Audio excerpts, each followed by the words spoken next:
Okay, so the next thing that I want to do here is actually get us building our own form. So I'm going to go ahead and open up Sublime.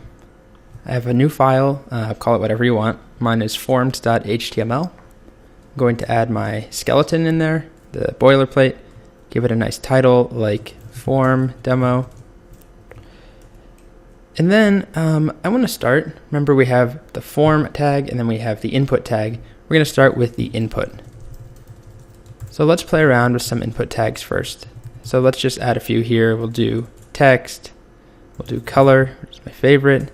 Let's try radio, and let's do password.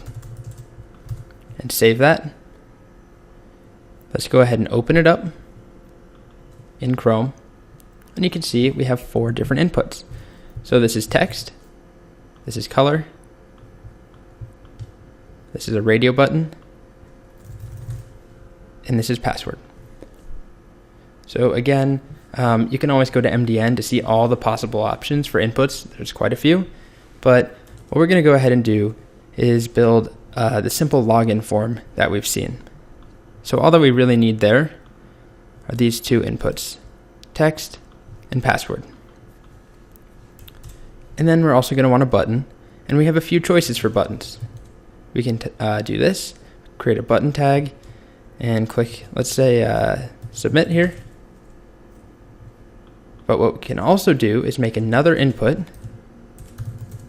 with type equals submit.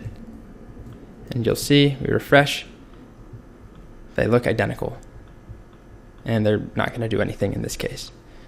So we have username, which is what will go here. And then we have our password. But that's not really clear to a user, just someone who's encountering this form for the first time.